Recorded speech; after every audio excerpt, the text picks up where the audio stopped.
short guy energy. You do have short guy energy. I do have what the ladies refer to as short king energy. But you're not average height, actually.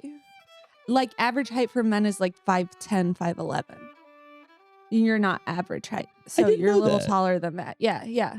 I learned that recently. I've thought about, it's funny you say that. I've been really considering getting leg shortening surgery. I don't know if you've heard about this. You're like, here, give this height to an incel, somebody who needs it. You're like, not me. I want to be a short king. It's actually my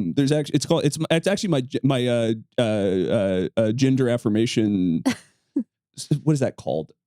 This is how slow gender. This is my gender affirming care is getting shorter legs. You want to be a short king. I've always wanted to be a short king, but instead I'm just this average heighted boy. You know what's so funny is instead I'm this strapping young man. You know, this is so funny because like I actually learned average height of a man because like I had back in June, my kids had their like yearly doctor appointments, and the doctor was like looking at my son's like growth percentile and was like telling him like, you've been average your whole life and you'll probably die an average man. Yeah, like doctors like you'll probably like top out at average height. You'll probably be like 5'10", 5'11". And my son's response to this was like, thank goodness. He was like, I don't want to be tall. And I was like, that's so funny to me. Because he's like, you know, like all the men in my family are very tall.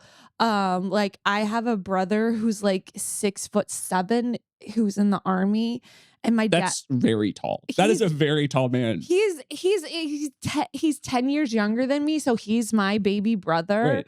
And I used to like, you know, like carry him like, you know, like I was like 10 years old and I was like hauling him around like I was like a 10-year-old mother, you know, like, and, you know, I drag him everywhere. I potty trained him. He was like my baby.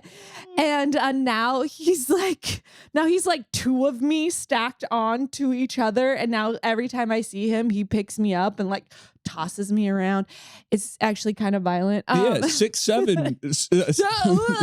Actually, I yelled at my kids the other day. I was like, that is enough. I've had enough of that in this home. I lost my mind actually because it's so, that's 6'7" thing so fucking annoying. But every time right in my face.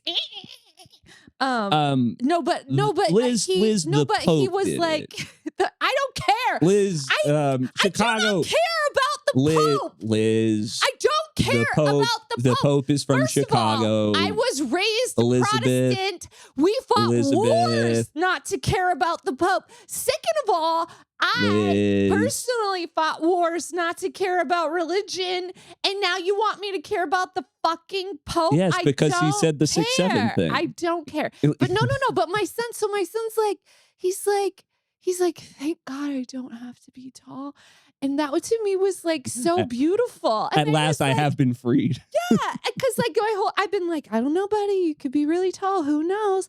And then the doctor was like, you'll be 5'10", 5'11". And just like the relief that poured over him, he was like, the pressure's off. The pressure of being a tall man is off. I mean, it is. You talk to tall guys, like one of the things that they struggle with is finding clothes that fit them, particularly like folks outside of like straight sizes, right? It is like insane to find the length, like longer and shorter lengths for pants for men in particular. It's tough.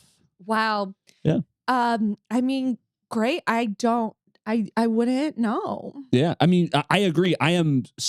Because I am so perfectly at 5'11". I am just so, they call it God's height. They call it. Wait, are you really 5'11"? I am perfectly 5'11". I feel like my energy is that I'm 6'3".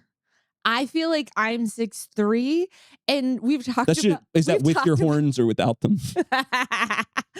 We've talked about this before that I have like tall man energy. So like I said grizzly bear, but thank you. I feel like I'm taller than you all the time. It's because you're always giving me noogies. You always. That's because I look much shorter when you're giving me a swirly in public. Like, if you say like you're 5'11". I'm like, that's crazy because I feel like I'm taller than you, but I'm actually 5'7". 5'7", less funny number. Hello and welcome to Dingus of the Week, a weekly show where we check the Republic's pulse and get back a busy signal. I'm Zachary Oren Smith. I write about politics for Iowa Starting Line, and I'm here with Lyz Lenz, the author of the Dingus of the Week newsletter. This podcast is the audio second course to the newsletter's visual feast. Sign up at its new home on Patreon. That's patreon.com/Lyz Lenz. Have a dingus of your own and want us to talk about it, go record a short message at memo.fm/dingus. Whatever you do, however you listen, help us support the show. Go to our YouTube. That's youtube.com/dingus of the week. Like and subscribe over there. Hit that bell. Let us know what you think of the show. Rate and review us over on Spotify, Apple Podcasts, or wherever you listen. Share this episode in a group chat near you. And of course, become a patron of the Dingus Arts at patreon.com/Lyz Lenz. That's LYZLENZ. Every time I do that, I'm really excited because will he remember? Will he get that? Will he get that Y? Will he hit that Y dismount? And he does. Does he know how to spell? Was he left behind? Have a dingus of your own. Maybe it's me. Send us a voicemail at memo.fm/dingus. Leave a voicemail and it might just make it to this very show. Now, Lyz, who's the dingus of the week? But first, Zach. But first, we've been on a break. We've been on a break. We have been on a break. Because you were on a vacation. I was, I had that single Where were you? Sunscreen white line. I was wearing my very cool red board shorts. No, you weren't. And I was on a French beach. That's right, you were in France. I was in Le France. I was off of La Manche, the very French name for the English Channel. Do you remember the that like Miss World competition where that viral clip of the Miss World competition where all the women are like going up and they're saying their like country name and the French girl is like France? No, but maybe I find that clip. We'll play it right now. El Salvador!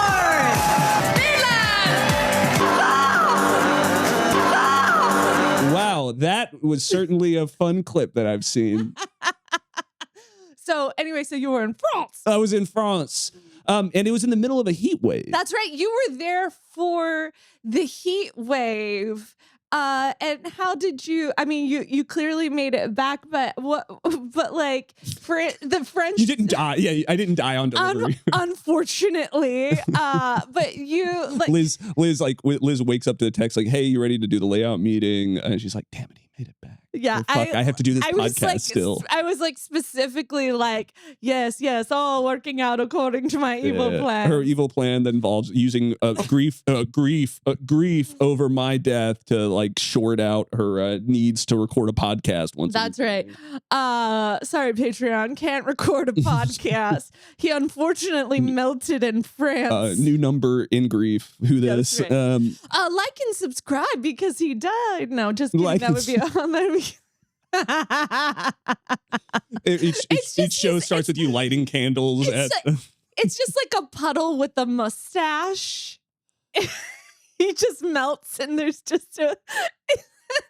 Wouldn't that be funny? Wouldn't that be funny if I died? The French famously a very superior group of folks, right? They love explaining to me how Americans, how obsessed with comfort we are. How obsessed Americans are with comfort. We got AC, this thing called air conditioning in all of our rooms. Of all the things that like are objectionable about American society, I feel like this is like the one thing that I'm like on board on. Well, you don't throw colonialism rocks when you're in a colonialism house, right? So I don't think France is going to hit us on that particular point. However,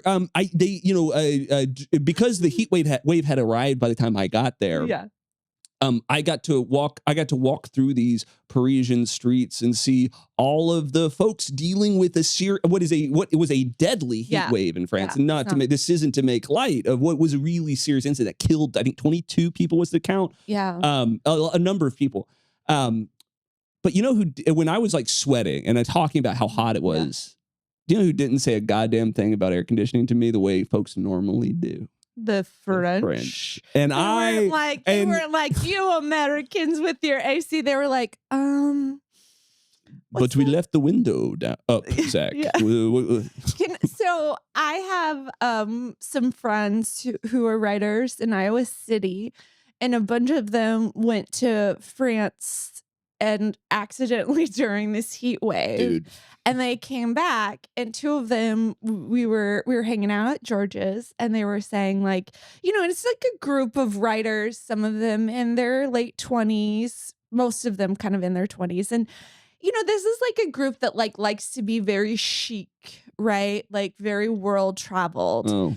And they're like a lot of scarves. Yeah. A lot of like silk scarves. The Hermes is out. Yeah, they like to, write like prose poetry, and this is like derogatory. Little wan husks of auto fiction. Knows the definition. Knows a working definition of auto fiction. That's right. Derogatory. That's right. Sorry. Sorry for those who are listening, but you know who you are. And we have all been there. I'm like in my 40s now, so like I'm not gonna be this person anymore, but like because I'm tired and my back hurts. And so I am now the American who unabashedly loves comfort. I love that. Because I'm like, well, we'll get there in a second, but like so a couple of these people come back and we're like talking at George's, a place that blasts the AC and gives you the best hamburgers of your life. Got vents underneath underneath some of the. There's like one or two of the booths AC that on top of the AC blows my skirt up every time. Right. It is serious in and that building. If you're not from Iowa and you are listening to this podcast, just know that we're talking about Iowa City, the number 8 small town in America, according to Put that CNN. on the billboard. Number 8. Oh, hell yeah. Hell yeah, brother. But We're number 8. We're number 8. It only encourages the poets. Derogatory, which are like if it would be number 1 if it were for these fucking poets. Which, like, if you don't understand what a poet's like, it's like what a squirrel's like in Boston, where they get like aggressive and try to steal your snacks. Yeah. Like, that's why you don't like feed the squirrels. Careful, that Mary Oliver crowd's gonna come for you, man. There's some folks with wild geese on their desk right now. They're like, I'll kill you with my one wild and precious life. Yeah, they were willing to let the prose poem slander slide, but the auto fiction asphyxiation. So they're explaining to me how they were like in France with this group of people, and they're all just like sweating their prose poetry off their bodies, and but nobody can admit it because they all want to be like cool, in with the French, and they all just everybody's just like dying, but nobody can admit it.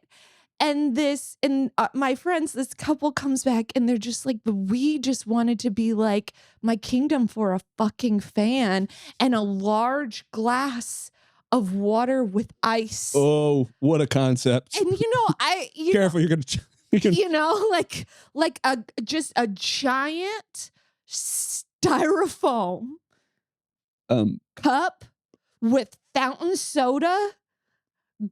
Perhaps. God bless America. I mean, it's cool. We can let the French come. I understand that ice. You're going to require me to get an Aperol spritz with that ice. Oh, well. You're going to require me to get a cheeky little Aperol spritz. Okay, but they don't. But they don't give you that much ice. Like this is the thing. And like I love to travel. I love to see other countries. It's so beautiful. But like they just give you like a couple little things of ice, and I'm like, I want to be like, fill that thing with ice, Finish me with ice. Like all of a sudden I'm like Toby Keith and I'm like, America, ice. But like, here's what not that ice. Sorry. Fuck that ice. Let's be clear. Fuck that ice. Sorry, there are no dots after each of those letters. Let's be very clear. This is not an acronym. This is literal ice. Right. But, oh God. Ew. But here's what I love about the French when I'm traveling. So you haven't gotten there with your baby yet because she's still like chunky and happy and perfect. And so she's just like in that perfect roly-poly A chubby musical baby. chortle. Yes. But like she's gonna start walking and turning into a toddler soon and turn into like a psychopath baby. And when you go out with her, she's gonna start like throwing little fits and tantrums, and you're gonna be like, oh my God, this is so embarrassing.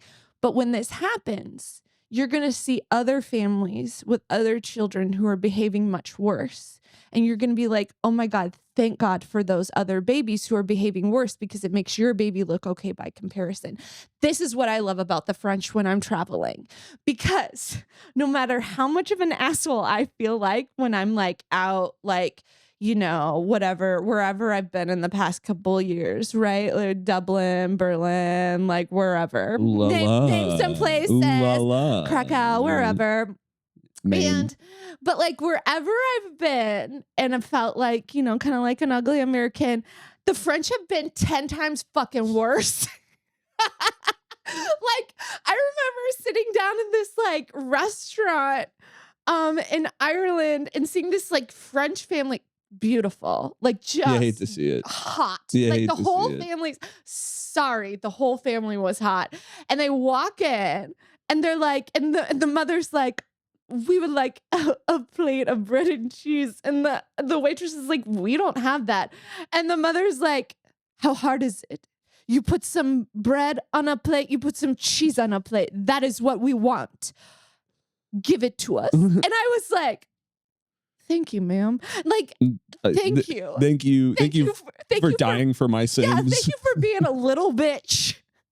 Because whatever I do right now is not going to be half of what you just did. Also, they just spit on your bread, you dumb whore. Yeah. And I love that, but like the emulsifier between that bread and cheese is just phlegm. Sorry, ma'am. Yeah, it's just like, great. Your butter is a little creamy now. Gross. Yeah. But anyway, so I'm so glad you had fun in France. But I just, you know, like, yeah, AC is great. Fans are great. I'm a fan. Comfort is good. Comfort, big plus. Huge fan of comfort. Big ups for comfort. Big W for AC. That's not the thing that we do the worst at. I mean, that's not the biggest problem with our country. Man, have you seen one of these? Have you seen one of these? It's like a neck mounted fan. Yes. Dog. Yes. When I tell you, I was like having, during the worst of the heat, I was like having like fantasies about like just like some very handsome person like slipping one of those on the back of my neck and just being like, hey, Zach, you've got this. Yeah. Ugh. Yeah. Yeah. Yeah. That's just, sorry, we were talking about comfort. Like, that's just one of my fantasies, is someone giving me like $15 neck fan. Yes. Just being like, should I ask for more? Yes. Potentially, but. And a big styrofoam cup with a fountain soda, and it's just like filled with ice. You know what my mom does? What's your mom do, Liz? She would be like, and she tries to do this when we're like in the car together, and like she loves to like, she's like, okay, we'll go through the drive-thru and get like a little soda, because she loves the little fountain soda. Yeah, totally. Because, you know, comes, honestly, like this is like, you know, it's like Southern culture, like a Coke is gonna fix everything. That's true. And it does. And it does 100%. A Coca-Cola fixes everything. Until she'll be like, you're running there, and she's like, okay, well, let's go get a Coke. I'm like, all right, Ellen, well, let's get a Coke. So we go up to the drive-thru, and she'll be like, okay, tell them I want a Coke, and I want it half Coke, half diet, and they gotta first fill it up with ice, and then put some Coke in it, and then dump it out, and then put some more ice in, and then do half Coke, half Diet Coke. And I'm like, because that's maximizes the ice. I said, Mom, no, I won't. And I'm like, those words are not coming out of my mouth. I said, Mom, you're gonna walk yourself up to that that Sonic window. First of all, it is a Sonic because they have the best ice. They do have the best ice. That's you know, that is. No, I assume. Yeah, 100. Right. I'm not gonna pull over to like a fucking Checkers for their soda fountain. I feel like doesn't Checkers also have good ice? Can I be honest? That was just the first grab. That was just the only other restaurant grab that I could pull. Sorry to the Checkers fans if I have slandered your preferred I'm trying to drink. remember because my mom has something with Checkers. I think Checkers has good sweet tea. I'll be the judge of that. According to Ellen, I think they have good sweet tea. Write in. Let us know. If you're Does Checkers? Have you been to a Checkers? What's a Checkers? Let us know in the comments. Tell us about its If teas. you're from the Midwest, you can't weigh in on this. This is for Southerners only. Southerners only. So sorry, but this is only for the Ellens and the Kathy Smiths who are listening. So Liz, we're 20 minutes in. We gotta talk about Mitch McConnell. So the Dingus of the week is. I love bashing on the French though. It is a lifestyle. It is, and he can do it. I can't, but I'm gonna do it anyway. So the Dingus this week is Schrödinger's Mitch McConnell. I love to see it. Tell me about what our friend Mitch has been cooking up. Instead of being in the Schrödinger's box, Mitch McConnell is apparently in a hospital room where literally, I guess, nobody's been going in or out of. Because we simply do not know if he is alive or dead. But therefore, he's his superposition is somehow both. Yes, that's right. Yes, so he is both alive and dead. And so he is he's been in this vegetative state, I guess, or this Schrödinger state for a while now, and it's derived a lot of like great memes now. Even Lisa Rinna is getting in on it. It's fun. Yeah. The actress turned housewife turned spokesmodel for lip filler. She's got the. It's really hard to speak through some of them. I'm trying to do a lip filler right now. Do you know what somebody asked me the other day? They're like, do you have lip filler? And I was like, no, these are just my lips. Leave me alone. Yeah, and if I did, no, I didn't. Yeah, if I did, no, I didn't. None of your business. But anyway, so Mitch McConnell's in this state, and it's like causing a lot of like conspiracy theories. Where is he? Is he dead? Is he brain dead? And so the GOP are like, no, he's actually alive. We just spoke with our best friend Mitch McConnell the other day, which is then like now everybody is like riffing off of it. Totally. And posting memes like oh my God, I just blanked. I'm having a 40-year-old moment, but the little kid. Well, he's having an 80-year-old moment, so I think that's all right. The little kid who talks to dead people. Haley Joel Osment, a little picture of him being like, I also talked to Mitch McConnell, like that meme on the internet. Yeah. And so but the problem, the reason it's the Dingus is like a couple fold. It's like, this man has literally disappeared from his job. Right.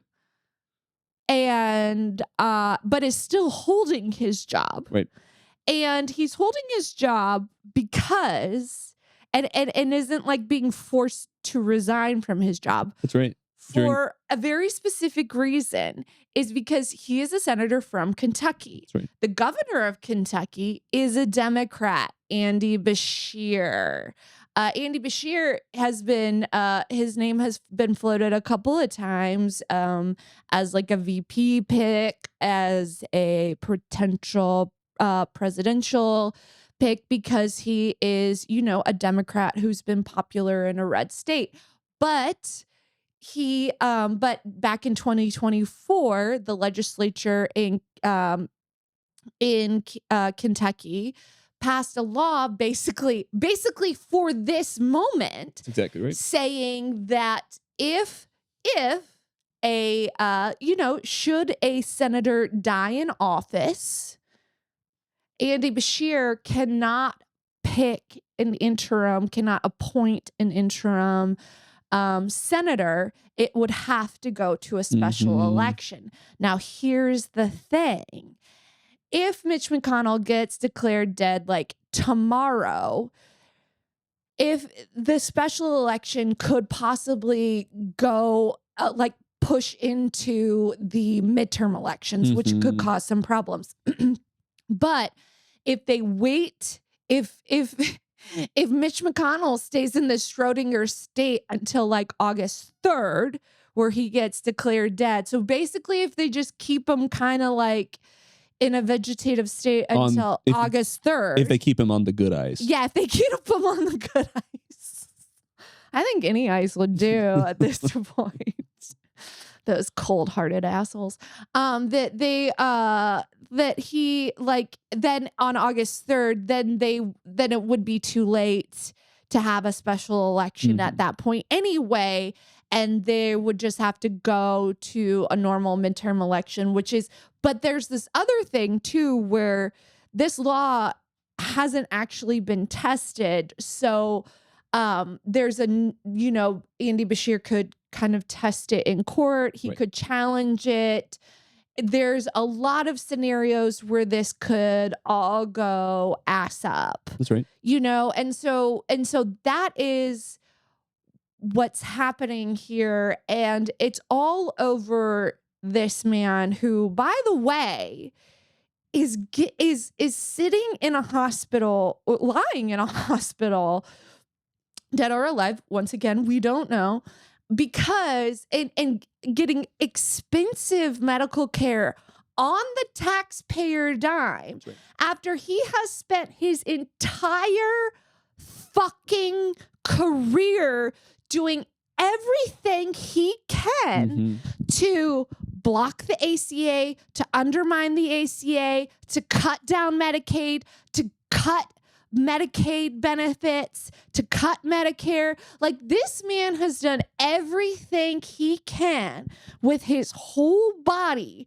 to stop me and you and everybody in America from accessing affordable health care.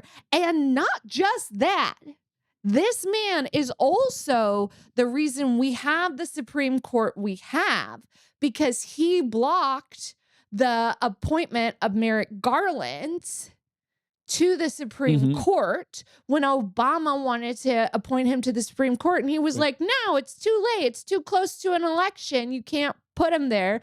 And then later, when Trump did the same thing, they were like, oh, it's fine. It's actually different this time. It's actually different this time because we like this guy. And so that completely remade the Supreme Court, which this Supreme Court overturned Roe v. Wade, which completely fucked up everybody's healthcare, which has now driven up, maternal mortality rates. So not only has he blocked affordable healthcare, but he's actually reduced my rights to that of a second-class citizen in America. And Black mothers are dying at higher rates now in America. All mothers are dying now at higher rates now in America because of this man who is now getting free health care in a vegetative state while people get to play political volleyball with his like rotting, desiccating corpse in a hospital bed. I hope Merrick Garland is the one who gets to pull the plug on him. And we've had a long time to think about this, right? Yes. Everyone remembers the clip of him freezing while speaking to reporters back in 2023. He was hospitalized as recently as February for 8 days. This June 14th hospitalization is an expected cardiac event based on dispatch audio, though that's not been confirmed kind of what exactly was the thing that brought him into the hospital. Which I think you're pointing to, like, how interesting it is that the office has been kind of like steel-walled any attempt to get information out about like the fate of this guy. A Republican congressman from Indiana said this week he doesn't actually know if Mitch McConnell is alive. Kentucky's governor sent a public letter asking McConnell's team to, just tell people something, right? Give them some sense of whether their sitting U.S. senator, this Republican Senate leader has a pulse or not. His office said in a statement Tuesday, quote, Senator McConnell appreciates the outpouring of support he's receiving while he continues his recovery in the hospital. The senator continues to improve and is working closely with his staff on Kentucky and Senate matters while the Senate is out of session. I wanted to bring us to this moment because I think it's a really important moment to the reason, like, it would be different if we were out of session and like there was nothing coming up. But, you know, the Senate came back into session Monday for a 4-week work stretch. We've got defense bill, we've got national security votes, and the guy who chairs the Rules Committee and a defense appropriation panel is now nowhere to be found. His office says he's improving and working closely with staff. And 2 Senate Republicans claim they've spoken with him on the phone, but no photo, no video, no public statement in nearly a month. So, and this is the thing too. It's like he can't do this. I got to put my coffee cup down for this one. Hold on. I got a two-hand. That's a two-hand. I need my whole body for this. Like, why am I not Italian? Right. This is a great question. We've been asking. Like, how am I Irish and Polish and this is how I talk? Right. It's just because I'm bipolar, probably. I'm not actually. I've never been diagnosed. That guy's just kidding. No, but like this is the fucking thing that we've been saying about the gerontocracy, and I've written about this, and I've literally had people get so mad at me and be like, "You're ageist." I am not being ageist. What I am saying is, what we're saying is, which one is my camera, by the way? This one. I keep forgetting. We've been on vacation for so long. I forgot. But like, here is what I am saying. You can't do the job. You cannot do the job. He cannot do the job because he's actively dying. He can't do the job. He is actively dying. And you are accountable to the American people. We're paying you. You are doing, you can't do the job that you were voted to do. You're holding up the process of democracy, all because right now, the party that's desperately holding on to power, the king that is mad with fucking gold lust, cannot let go because they're scrapping so hard to keep hold of the Senate. And I mean, Mitch McConnell, and you know, like sometimes when I'm like, you know, Mitch McConnell, that little like turtle-headed motherfucker, and you know, sometimes pudding pie from Louisville looking ass. Yeah. What'd you call him like the other night? You were like, he looks like a pigeon. He does. He looks like a overgrown pigeon. But you say this and like people are like, well, the bar is so low. The bar is so low for Republicans that it's like it's so deep down in the dirt that if we were gonna dig it up, we'd have to like call the city, you know, to like examine for like power lines before we dig it up. But because people are like, well, he opposes Trump on some things, so we have to give him that. It's like, okay, no, I don't. You're like, I don't have to give him shit. Right. I literally cannot get like equal rights because of this man, so I don't have to give him anything. But but he cannot do the job. He is holding up the process of democracy. That's right. There's a continuing resolution that needs to get passed. Yeah. And there are literally processes in place for this, but they will not admit what's happening. And this is the gerontocracy. That's Give right. it up, folks. And it's also like in the GOP itself. Like there are other Republicans who are like, actually, this is a problem. Yeah. We can't get work done either. So it's not just, you know, shit libs like us who are like, actually call it, you know, like call it, you know, this is like an episode of The Pit, you know, like get Noah Wiley in here, like do some chest compressions. Noah Wiley, you can do chest compressions on me any day. There is no crash cart in hell. McConnell's office reportedly says he's, quote, fully engaged and working from his hospital bed. And I like this phrase, fully engaged, because, you know, I am similarly fully engaged on my gym membership, which is technically true, but is obvious bullshit, right? It's like the notion that the notion that we can continue in this, that we don't use the process that's already available, right, for succession is Because insane, right? They won't do because they won't. They pulled it out from under them. Under Bashir. They want to hold on election. to this power, and they're so afraid of this special election. You know, I was thinking about like when was the last time? When was the last time we'd seen McConnell? I was kind of looking around for kind of what was that last public appearance? Was it a press conference? Was it a vote on the floor? Yeah. And it was him with his aides being like actively held up as he's like trying to make his way as they need to get him to his next meeting. Yes. The average age of a U.S. senator is like somewhere in the mid 60s. And like, I don't know, like when we talk about this, when we talk about the like need for new blood in our politics, when we wonder why America seems to like keep falling into these like old ways of thinking, these old, it's because literally old people, yeah, it's literally ancient. And this is the thing too. It's like, it's also, it's not like, it's also, you know, it's not like, you know, with like a Nancy Pelosi and people like that, it's not like you can't be like, you haven't done good for the country, right? Like you haven't like established these great legacies. You haven't done great service. It's not that, but it's also like there does come a point at which if you keep holding on to power, like this was the thing that people have a problem with Ruth Bader Ginsburg, and I have a little bit of a problem with this argument, but it does hold a little bit of water. It's like if you had retired at a moment when you could have been replaced, you know, Joe Biden, cough, cough. Yeah, that, you know, that things would be a little different instead of like holding on to power until literally the moment you died while working. White knuckling power until the hands go cold. And also like you're like probably the last generation that can afford to retire. So like, I don't know, maybe go do it and like hang out with your grandkids. You could be hanging out at a Margaritaville being a real problem. All, and like it's a bummer. And like it's a bummer. Jimmy Buffett knew what he was doing. One time, can we just say real quick side quest? R.I.P. One time, this was a horrible boyfriend, but a really fun trip.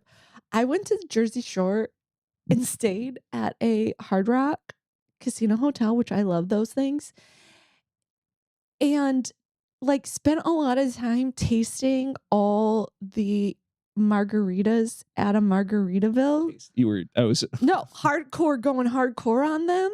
And I was just like, what if I just did a tour de Margaritaville and tried to drink every single margarita while I'm here at the Jersey Shore, and it was so fucking Margaritaville, fun. Crazy style. And I was just like, Jimmy Buffett, man, you did it. Like you popped off. You gave us chillin' songs. You gave us a margarita chain.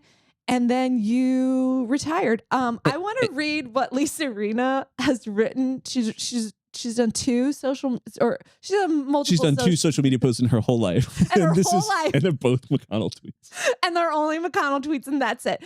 I'm not like here to stand for Lisa Rena's body of work, but I do appreciate that she's like, so everybody's getting in on the meme of like Mitch McConnell just called and talked to me, and she goes, Mitch McConnell just called me and asked if my lips are real. You know what? I love a queen who can make fun of herself, actually. So powerful. And then she goes, and then she also was like, they're keeping him alive like Weekend at Bernie's, which is actually the joke. Well, that's the joke I kept making about Chuck Grassley, which to me is actually like the biggest argument against the fact that Chuck Grassley's been dead and they've been weekending at Bernie'sing him. Because, hold on. Sorry, I'm trying to like figure out what the transcription is going to do with that line of dialogue. Because AI, get your shit together. Because if they could do that, then they would be doing that with McConnell. You know what I mean? And also, here's the thing. Then that means Chuck Grassley must be a vampire. And also, what a ugly ass looking vampire. Yeah. Like get work on that skin routine. You got so many Also- years of life. Like maybe spend one of them, one in eternity, working on your skincare. Also, how wild is it that Chuck Grassley is still alive? How old is he? Chuck Grassley is 92. In September, he will be 93. Yeah. On September 17th. Yeah. September 17th, that man will be. Do you know what I have in my liquor cupboard, which is on the other side of this wall? Yeah. I hope that. Do you always know kind of how many feet it is away from you at any given time? Always at That's any like- given time. Even if when I I'm bust like, through this even- drywall, I know I can even- get that whiskey slug in 5 seconds flat. got a nice I got a nice bottle of McClellan just sitting there waiting for when that man dies. My Grassley bottle. Yeah. Now, while I think we on behalf of the audience, I think we can all agree that I would prefer that James Buffet's corpse, Jimmy Buffett's corpse, was presiding over the U.S. Senate Republican caucus, but we don't live. I in don't that world. actually. I think that is. I don't think You're against no. having a corpse preside over. No, leadership. I just don't think Jimmy Buffett's politics is something that we should scratch and sniff. You know what I mean? Like, Oh my God! You I think just don't. is it going to be think- like Alton Brown? I think that's something that we are just glad that he's a goner now and we don't have to know. But I do believe that you don't trust a boomer, That's man. so fair. That's so fair. Listen, Yeah. he gave us our margaritas, he gave us our chill songs. Let's but tip. like, Let's tip and get out. but yeah, but you just like again, we do not scratch and sniff Yeah. there. Come on, That's fair. Don't. yeah, this is the problem. This is the problem with American society. You like a white man, and then you give him Man. too much power. You don't say You enough is kn- enough. you make them the nominee. I don't That's know for right. maybe a U.S. Senate. That's right. You don't. God, yeah, we missed a lot while we were out. Oh well, we missed a lot while we were in out. some ways. And maybe on a future episode we can do it. But in the meantime, In the meantime, do you want to take a break? let's take a break. Hey Zach. Hey, Liz. I spoke to our dear friend Mitch McConnell for 20 minutes on the phone yesterday. And what did our friend Mitch say? He said, you should subscribe to Men Yell at Me because it's a great newsletter. Yeah. And you can't find anything like it anywhere else. It was Ukraine, it was Iran, and it was how for just $10 a month you can help support great work. Yeah. Not just this podcast, but get a newsletter Yeah. to your email box. Is it 4 times a week? Yes, I 4 believe times a so. week? Yeah. I should know because I'm the one Is that writing right? it. But he also added that the Wednesday essay is a sharp mix of the personal and political, while the Dingus of the Week is scorchingly funny. He loves the Link newsletter. He thinks the podcast is just absolutely amazing. Oh my God, bitch. And he doesn't even... Is that a direct quote? Yes! And he doesn't even care that we keep calling him Old Turtle Head or asking him how much fiber it takes to dislodge that thing from his neck hole every morning. He doesn't even care that we ask him how many dead babies are hiding in the gelatinous folds of his neck skin. And then I asked him, what is it that you promised the Dark Lords all those centuries ago? How is it that you're still holding on to this pathetic human existence? I asked him, what will it take for us to end your life and release our country from this dark curse that has made our king go mad with gold lust? I asked him, but he just moved his moist lips in a reptilian approximation of a smile, exhaling through the osteoderms around his neck, and he uttered a single word, and that was subscribe. Liz, the way the dislodging, can you read that line again? Dislodging the substance from his neck hole. What was, sorry, can you run that line back by me? Asking how much fiber it takes to dislodge that thing from his neck hole. And that Turtle thing, head. And that thing, Being a turtle head. that thing be thinging. Because like a turtle head sometimes is what you call a poop. Then it's like coming out. Is that a turtle? I thought it was a prairie dogging. It can be that, or it can also be a turtle head. Remember in Austin Powers, he's like, I'm not going to do the Austin Powers voice. Turtle head. But You it's sure? like a turtle head. You sure? On behalf of the listener, I have to ask. Nope. Like, you sure you don't want to do the? I actually don't think Austin Powers is that funny. Okay, like, yeah, all right, internet for the last like 20 years. I didn't think it was funny when it came out. Oh. Liz, I'm eating crow today. Okay, Zach. So you missed a lot while you were in France. I missed so much while I was in France. Can I So- tell you how I found out? Yes. We're talking about Maine. So I woke up one morning Yes. to the news about the credible essay allegations about the Grand Planner that brought that campaign Yes. to a big halt. Thank right God. now, as we're sitting here, Planner has finally bowed out after dragging his feet and trying to put his finger on the scale after this allegation first dropped. It looks like the Maine Democratic Party will get to pick. It sounds like they're going to go to convention and will pick a new nominee for the Democratic U.S. Senate campaign. Yes. And I don't cover Maine politics, so it's like I didn't feel comfortable like weighing in on anything. But me and a lot of folks in my camp were part of the daily apologetic cycle. Now, again, I didn't make a lot of social media posts because it's not my area of expertise. But I certainly with friends when Yes. we would talk are we sure? I was very suspicious of any allegation that came out about him.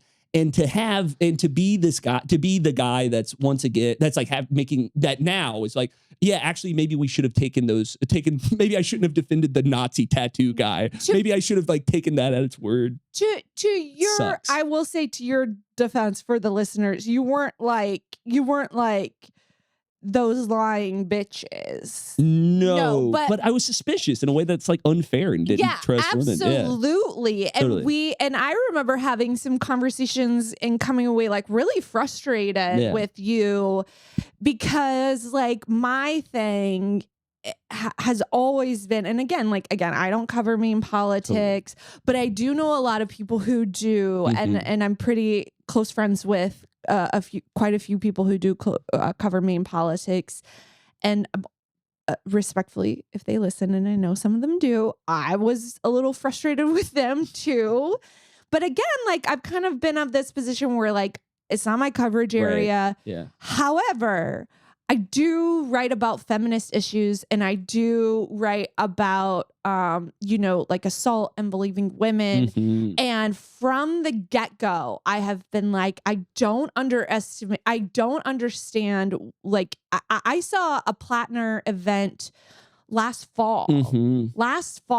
And when I went out to Maine to do a writing workshop, and I was there with my friends who cover Maine politics, and I got to go to a Plattner event. Everybody was like, look at this man. He has such charisma. And I was like, I think that's just called facial hair, And I was like, I didn't get it. But I do get hype around a mediocre white man because I live in Iowa and we've had caucus cycles. And so I do understand the way people get when they've decided a white man is their savior. So I did get that. Totally. And again, it's not my state. And so, but watching this hype machine around him, but then hearing, and again, I'm not in the Democratic machine because I'm pretty leftist.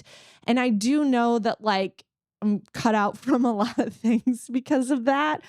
And, but even I had heard that there were some pretty big red flags about him from the get-go, from even last fall.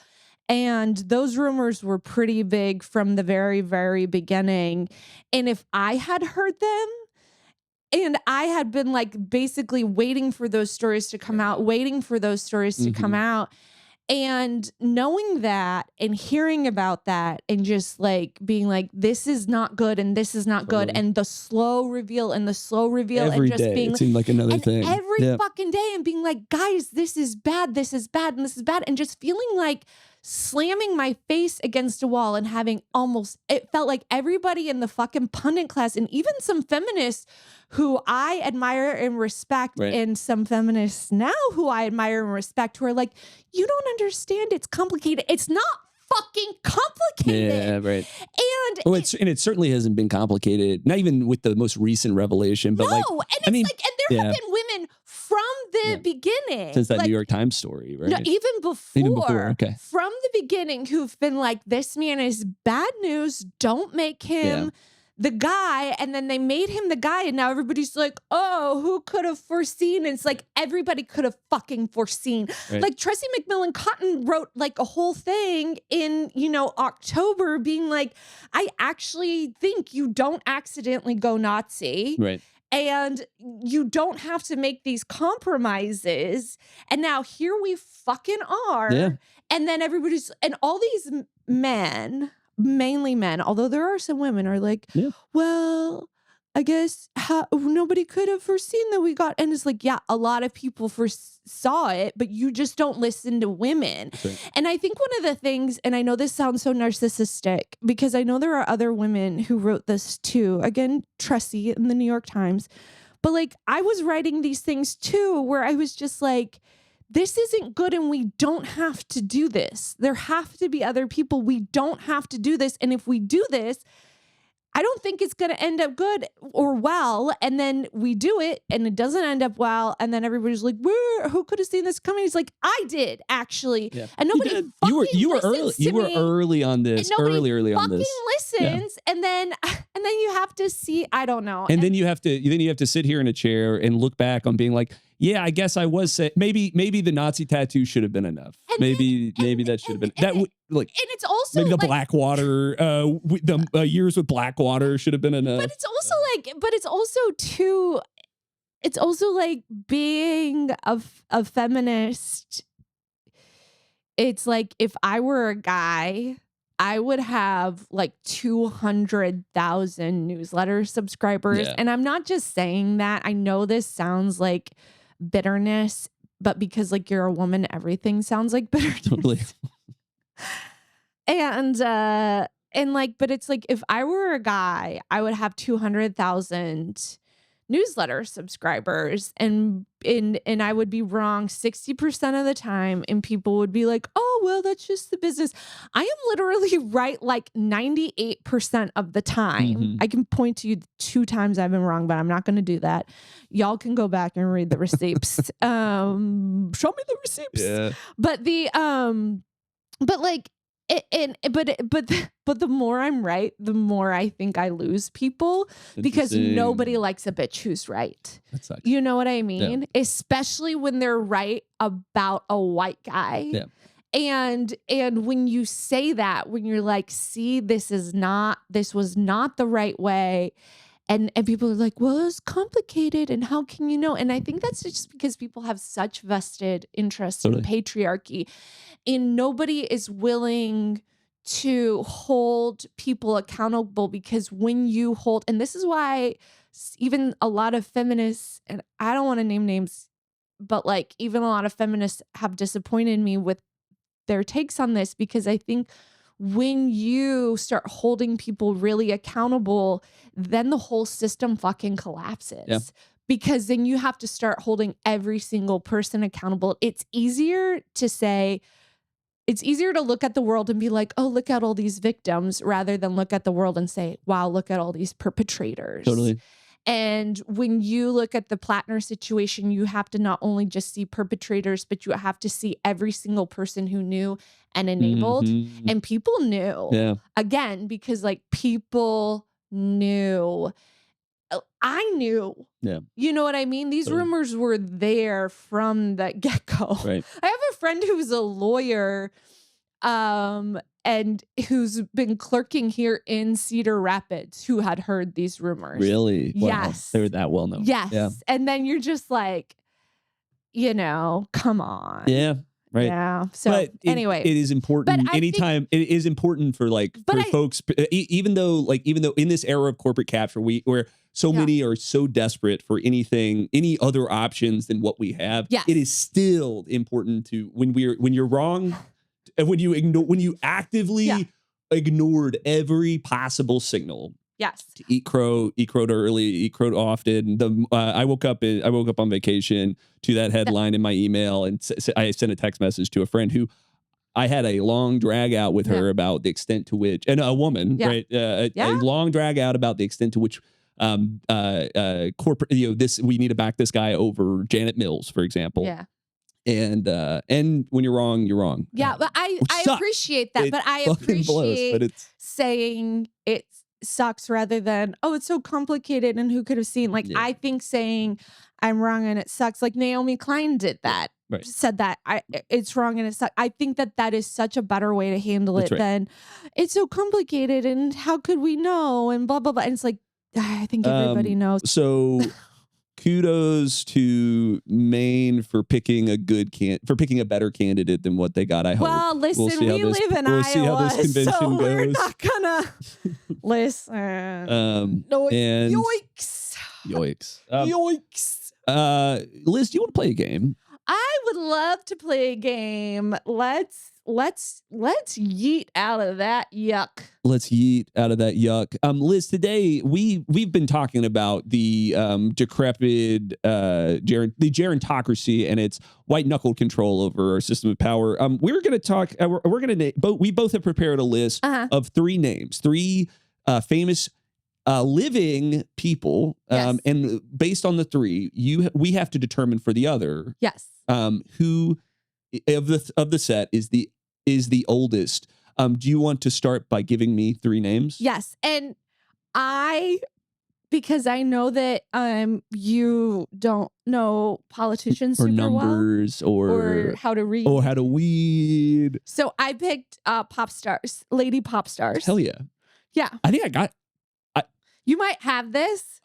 I worry that I worry that like I'm learning to distrust the like. No, you got this. You like pop music. It could be easy. This one at you is Cher one of them. No. Okay. Fuck. No, I picked like modern ones, and one of them shocked me. I can't wait. Okay, so I'm gonna give you three names. You tell me who the oldest is. Okay. Carly Rae Jepsen. Okay. Gracie Abrams, Olivia Rodrigo. Olivia Rodrigo is younger than Carly Rae Jepsen. I don't actually know. You said Gracie Abrams. I don't know any Gracie Abrams music. That's a blind spot on my end. Wow. I know. Wow. Also, her, from Maine. Her parents live in Maine. That's interesting. Yeah. Or at least they do part-time. I'm going to say Carly Rae Jepsen's the eldest of the group just because I don't know Gracie. How old is Carly Rae Jepsen? She's got to be 33, 32.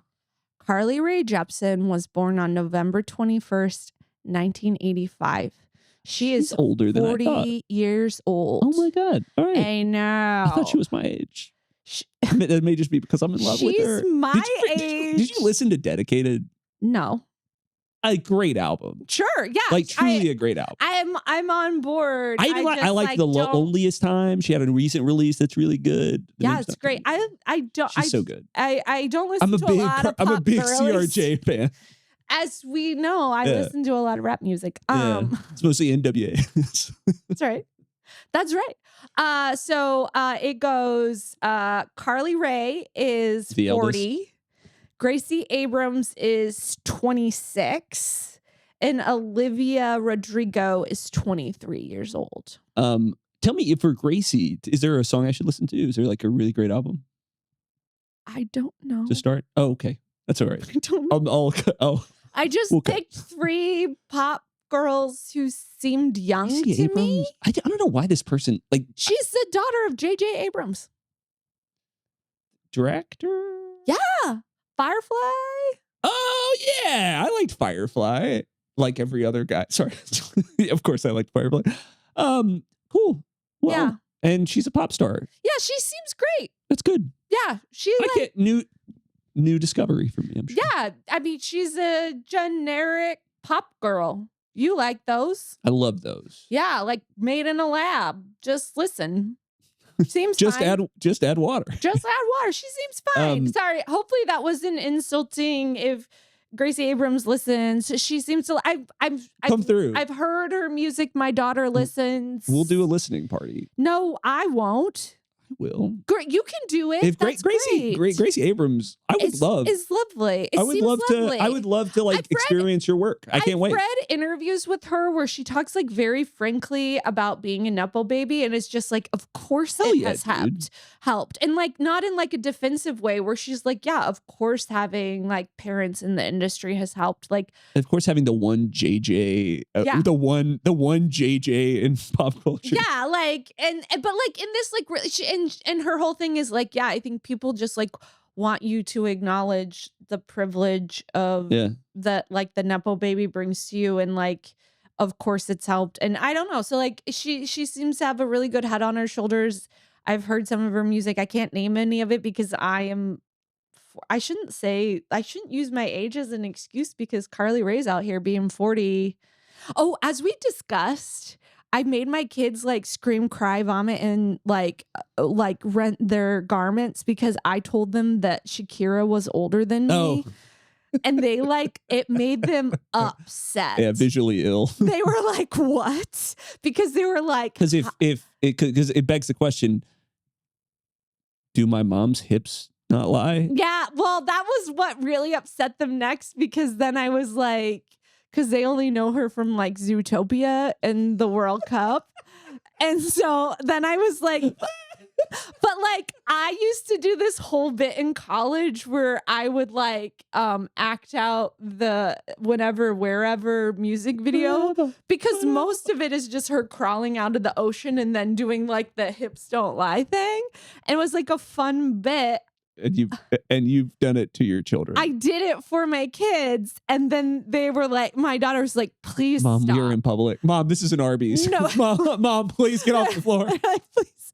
No, I was like in the kitchen, and then they were like, why are you doing this? Please stop. And then I was like, please, like I can do this. She's older than me. And then they were like, how is that possible? I was like, well, she's rich. And then my daughter was like, there's more than money that is accounting for this. And I was like, okay, also she's Colombian. And they're like, well, there it is. Liz, I have 3 names for you. Okay, yeah, let's go. Let's go. Name number 1. You ready? Yeah, I'm a wonk. So hopefully you picked politicians. Willie Nelson, famous singer, songwriter. Oh, hopefully you went country. Not all country singers. Oh, no, because you know the next name is? I thought we agreed politicians. You also went a curveball. Judi Dench. What famous actress. You just picked randos. You just picked random old people. I disagree because the next person is David Attenborough, famous documentarian and naturalist, whispers into the microphone. His narration very subtly. You just picked 3 random old people. Dame Judi Dench. I picked people with William Nelson and David Attenborough. David Attenborough. First of all, Willie Nelson is a goddamn American world treasure. No, UNESCO world treasure. Yeah, sure. He belongs to us, though. He's uniquely American. Only America could produce a Willie Nelson. I agree with that. And I think that is beautiful and wonderful and makes me love America. I feel similarly about the UK's production of David Attenborough's. That's true. I think you could only get David Attenborough during a certain era of BBC. We also couldn't make a Judi Dench. America could not make a Judi Dench. I don't think that the Russians can make an Elizabeth Lins. Hey, Liz. Derogatory. I think only America could have made you. That's true. Because you can't. I could have been made by spare parts in several countries, but yeah, a mouthy bitch like this would have been shot by Stalin a long time ago. But a guy that looks like this in Mykonos thrives. That's because you're like a white guy with hair. Like we said at the beginning, as a white dude with a mustache at God's height, at David the God. Attenborough, Judi Dench, Willie Nelson. God damn Isn't that good? Isn't that a good list? I just simply don't know how old David Attenborough is. Kind of ageless, isn't he? Yeah. If I said he was in his 60s, would you believe me? No. I would not. Okay. Well, he's I'm just definitely ignorant older then. than 75. yes. He's definitely older all than of these 70. people are over 70. 100%. Yeah. 100 is pretty close. I'm gonna go. Here's how I'm gonna do it, and I'm just picking dude. with my heart. Grip it and rip it, dude. I'm just doing with my heart. I'm gonna go Willie, David, Judy. Willie, David, Judy, with Judy being the oldest, or Willie? No, I'm the oldest. Oldest Willie, to youngest. David, Judy. I did Judy. oldest to youngest. I'm afraid you're wrong, Elizabeth 100%. Lenz. I'm afraid you're wrong. Wait, is it David, Judy, Willie? You're wrong a second time. There's only one more arrangement. There's only one arrangement. I'm wrong. And this is important because it's David Attenborough. He's 100 years old. What? He's 100 years old. David, you 100%. He is 100 years old. You beautiful man. You beautiful. I love this man. Wait, I don't even want to Google him because what if he's done something evil?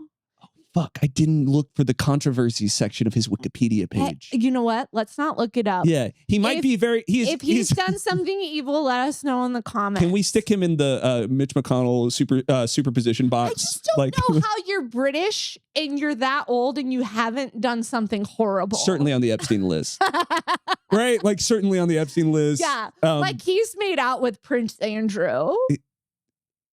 At boarding school. That's I'd watch. What they do. Yeah, I'd watch. I'll so it's sit David. in the cup chair for that. David Attenborough. Willie that Nelson was gross. is 93. I was kidding. I wouldn't. Sit in the cup chair and watch a potential Epstein list guy and a certain Epstein list guy. So David Attenborough is 100 years old. Willie Nelson's 93 years old. Judi Dench is 91 years old. A spring chicken compared to Attenborough. Judi Dench. Judi Dench. The real mensch. Judi Dench. She's so great. Cats, dude. The Cats movie. I still haven't seen that. It's hot. No comment. Wow. Judi Dench. I will not be taking questions. Judi Dench would. Would. Willie Nelson would. David Attenborough pending a look into his list. Pending a look on the Epstein list. Again, 100-year-old white British man. You do not live that long. You do not work for the BBC and not have some skeletons in your colonial closet. Yeah, no thanks. 100 years old, what? He was around when, I don't know, Queen Elizabeth was being rude to the African colonies. Get it. Take a number. I mean, they're been probably pretty rude to a lot of fucking people, man. I mean, he was probably voting for Margaret Thatcher, and he was like, I like that broad. Oh, he doesn't talk like that, but you know, I can't. But he sounds like he's from Oyster Bay, right? Okay, so I got this haircut, which is like a short haircut, which Zach did not notice. Zach did not notice my haircut. So part 2 of Eating Crow, I didn't notice. So I get 3 inches taken off of my hair because I'm writing a book and I already have bangs, so I can't get crisis bangs. And my hairstylist has been trying to get me to get a cunty little bob for forever, and I won't do it. Oh, you know what? I'm going to give you a picture of me as a child to show the people why I was afraid to get a bob. Okay, cool. Because my mom gave me hair trauma, because all mothers give their daughters hair trauma. And also, what can't my mom do? You know, she's giving me so much trauma. Why not also give me hair trauma? But Zach will show this picture right up on the screen. This haircut is why I was afraid to get. Wow. Sorry. Wow. What a, oh my gosh. What a photo that I've seen. It's there. It's like this hair, and it's like the bang and it's like crimped. And my mom likes to be like, this was the style, but right next to me in this picture is my friend Lynn, who has this cute little French braid. And it's like, no, it wasn't the style, because look, there's Lynn right next to me with not that style of hair. Mother, this is verifiably untrue. But my mom would be like, well, you needed all that fluffy hair to hide the shape of your head. People say this to kids, and I hate it. But people said I had a lumpy head that when I got a buzz cut when I was a kid because I wanted to be just like my dad. I got a buzz cut, and people said I had a lumpy head, which is probably true. But you shouldn't say that. Don't say that to kids. People just say like the worst things. And my mom was like, well, you needed things like that to hide your high forehead. Next to me is Lynn with this French braid. She looks so cute. And the lumpiest head I've ever seen. No, but she has a high forehead, but she also looks so cute. It's also like maybe Lynn's mom just didn't hate her. Yeah, maybe let Lynn live. Lynn is so cute. Also, Lynn, it was like just one of my best friends when I lived in Texas. What a cutie. Yeah. Lynn Pulliam, shout out. Also, she was like 10 years younger than her oldest sibling and like spoiled by her parents and had a pool. Shout out to her parents. Liz, what's causing you joy? Lynn Pulliam. Lynn also. Pulliam. Lynn, shout out to the big W Lynn, for Lynn's. Lynn, what up? No, but this haircut. But this haircut's so great because now I wear these like loosey goosey pants, Cool. and I have this like haircut, and I like keep making this like Katharine Hepburn voice where I'm like, "Hey, boss, I like have this haircut." Is that Katharine? I don't know. Shut Sounds up. Shut like up. Mae West. Yeah, or something. Like the Minch Mae West, who I would have been on my list if I well, all of our lists. what an icon. But like nobody thinks it's funny because I'm like big blousey pants and a little haircut, and I'm like, well, let's see, let's go down to the speakeasy and dance with our skirts above our knees, and people are like, that's not funny. Madam, I just wanted to take your order. I just wanted to take. Sorry, Ma'am, this is a Chili's. The Do you want a triple dipper or not? The line at the Costco just needs you to move forward, ma'am. I do not have a Costco membership. That surprises me. It's too far away. I'm not going to drive 40 minutes to go to a Costco. I'm a lazy whore. You heard it here, folks. Yeah, we've heard it here first, folks. What else is bringing me joy? I've been working on my book. It's been great. Turned in 3 chapters. That's sick. Got a crisis haircut. I'm going to be working more, writing more. Should have 2 more chapters done by the end of this month. When you're in the process of writing a book, don't ask me about it. In the first 3 chapters, has that always been a really consistent milestone for you, or is that, or does it depend on the material? Every book is different, and it's crazy because you would think that like by the 4th, this is technically my 4th, although you could say it's my 5th because I wrote an Audible original, which was like kind of like a novella, not a novella, but like a memoir-ella, a short one. Memoella? A memoella. A one Husker bottle fiction. But so it's like a shorter memoir. But so you would think that like I would have it down by now, but everyone is so different. Mm-hmm. And the approach to everyone has just been so different. And that I just like, it's hard to even compare what they're like. And so just like peeling the Band-Aid off, I think the first couple chapters is probably, yes, different. But also I'm writing this one in a different way. Previously, all my other books, I just wrote a full draft and then sent it in to the editor. Mm-hmm. This one I'll write chunks and send it into the editor, and she's going to send them back, and we're going to kind of have this like overlapping process, which is very different. And it's making me a little nervous, just because I really get into my head. I'm a writer. I get into my head about things. I bet nobody's ever heard of that before. I'm different. I'm unique. I'm unlike the other writers. That's right. I'm a special snowflake. Ugh. Also, I love all my friends. I love all of our friends. Every single of my friends is a super big delight, but they keep asking me, how's it going? What are you working on now? And I want to scream. And I know that they mean it so nicely, but like our friend Ted last night was like we were hanging out at George's last night, and he goes, how's it going? What chapter are you working on now? And I was like, you know, and he was like, which is chapter 5, like the it's like closed caption, chapter 5. Chapter 5. And I was like, and he was, I know people are being nice, but I just don't want to talk about it because I can't articulate because I'm just in my head. But I am grateful. I'm excited. I'm also nervous. I want to vomit. I don't know if it's going to be good. That's great. It's going to be terrible. I'll never write another word ever again. Nobody's going to read it. I'm a huge failure. Everything is bad. You'll never hear from me ever again. So write lots of mean things in the comments section. Liz is going through it right now. You can really make that a mean quote, mean comment go very far today. To really knock her off. It's just my mom under different alts. and I'll know because it'll also be like, I told you should have gotten a short haircut. Your hair looks really nice. You should never have long hair. You know, ever lawyers again. don't have to write books. No, she never said I should be a lawyer. Oh, okay. Well, that just seems like She's like a nice mother. She should be like, it's a terrible thing to tell your married again. child. Just get married again. Just get married again. Yeah. No man wants me now that I'm used up and a career woman. With my blousey pants. With my blousey pants and my skirt, we're dancing with my skirt above my knees. And my short hair and my speakeasy habits. The more we return to it, the funnier it becomes. Like it's kind of funny because I'm like a feminist and she wants the right to vote. If we return to it a third time, I'm certain it'll.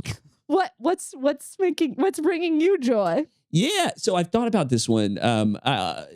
My baby has been in the ER twice in the last month. Twice? This isn't the joy, but she's been in the ER twice. First with a peanut allergy, made her lips swell up. I knew about that. And then a second time, she took a tumble while we were in France. Took a tumble, fell on her forehead. Forehead caught a piece of furniture right here. Oh my God! And it immediately swole up, and she was inconsolable. So we rushed her to an ER in a nearby village. And so here's where we come in. In the United States, I went into the ER. It took us hours to be seen. We waited for care for an hour. We got administered essentially Tylenol, some off-brand Tylenol, for the swelling. That's not true.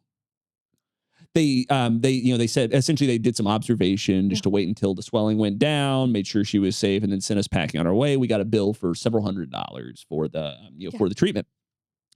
We go into an ER in France. We wait like 30 minutes. We get seen. She's administered some the French name for Tylenol. We get taken back, given like a full examination to make sure there wasn't any CTEs, traumatic brain injury. Yeah. So brain swelling. Yeah, all that kind of making stuff. sure there's no concussion. Really, is what we were worried about. After that, we were out in like another 45 minutes to an hour. And when we went to the front desk asking like, oh, and so what's that going to cost us? What's the bill going to be? They were like, oh, well, you guys didn't get any X-rays? No. Well, did you guys get any treated any other way? Like, oh, well, we got some Tylenol. She said, just go. Socialized medicine. That's what's causing me joy and pain today. Boy, we went back to the house and Mitch McConnell. Someone told me. Well, Zach, part of the French family said, oh, well, Zach, we do have a really large deficit that's paying for all these social programs. And I said, the United States has a very large deficit because we pay for bombs and not for my baby's health care. And it makes me so angry. We have a deficit because we're bombing children. So Medicare for all. It made me so angry, and that anger caused me joy, Liz, because in the fire of my anger, a wedge of joy was sharpened. And fuck that. This is what like I'm not even all Republicans. We have like, bourbon. Let's bust into that McClellan right now. This is what like some people will say too. They'll be like, oh, socialized medicine, but like you have to wait a long time for it. Have you waited for hours? Have you waited in an American ER lately? Have you tried to? I am on a wait list to get like like some care for my eyes. I had an appointment. I called in March. I got on a wait list. Granted, it's not like urgent, but you know, my eyes keep changing. I have really bad eyesight. I would like to, you know, get some like laser surgery. I qualify, all this kind of stuff. So I got an appointment for September.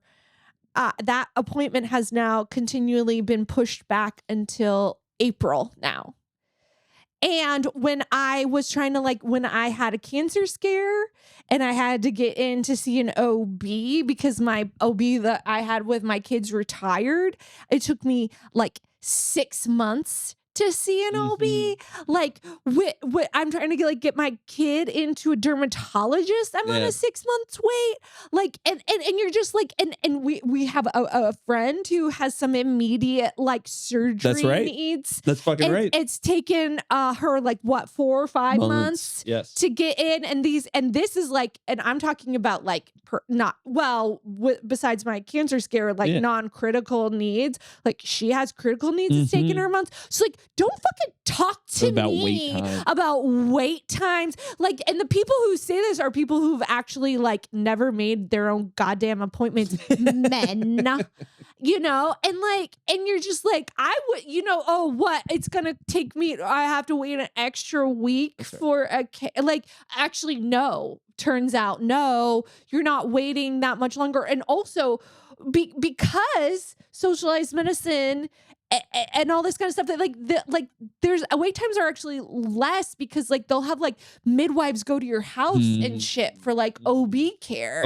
because midwives go to your house because we have barriers to access, so like we don't even cover midwives. Like we like put those barriers and shit up. So like, you know, so they're like, oh, well, if we're going to pay for this, let's make it cheaper. So like, let's do more midwives and kind of stuff like that. And actually, if you have midwives and do that kind of care, you actually have less medical intervention when it comes to birth rates and they're healthier and everything like that. So that's actually a scientific research, read belabored, written by yours truly, or just any scientific journal. You don't have to read a whole book because as we learned from The Atlantic, nobody's reading that. But yeah, it's so great. But also, that was a side quest. But also, can I just tell you one thing about your baby? She's going to be okay. Don't feel bad about the tumble. Did you know that when my daughter was 8 months old, I slipped and fell with her on the ice? And she boinked her head, and we had a kind of a similar situation. And she got a little like bump on the back of her head. I felt so bad. And now she's like a genius, and she has a job, and she got a 4 on her. I'm bragging now, but she got a 4 on her AP test that she took as a freshman. 4 out of 5. Congratulations. That's amazing. She's smart. Your baby's gonna be just smart. Imagine if I didn't hit her on the head, she would be an evil genius. Yeah, and that would have been. So it's probably good that she did bonk her head because she could be too smart. I could have saved the world. By letting her bonk her head. Yeah, she could have been the Antichrist, and now she's not gonna be. Thanks for listening. Patreon.com/LizLens is the home of Dingus of the Week. I'm in Yell at Me Media Production. Love or hate what you heard. Help us keep it coming by subscribing and doing all of the following. Like and subscribe over on our YouTube. That's youtube.com/Dingus of the Week. 2, rate and review us over on Spotify, Apple Podcasts, or wherever you listen to this podcast. 3, share this episode with a friend. It's a great way to grow the podcast among folks that, like you, find a lot of value and are having a good time listening to all this great advice on when your kid gets a boink. 4, and last, become a patron. At just $5 a month, you can help keep this show rolling all year long. Yeah, and come to me for more parenting advice. That sounds like it could be a fun segment. Oh, yes. Have you thought about that? Oh, yeah. Hey, if you guys need parenting advice, just send us an email. We also accept Dingus's menyellatme@gmail.com. Send us right. that way. Also, thank you to Zach for coming back from France for our air conditioning, our fans. And our lack of health care. So I'm so glad to be back. So glad to be back. Care. Yeah, you thought this was all going to be pro-America. It is not. Yeah. And thank you for Laura Benitez and The Heartache for our jazzy little number that we're going to listen to. Play us on out.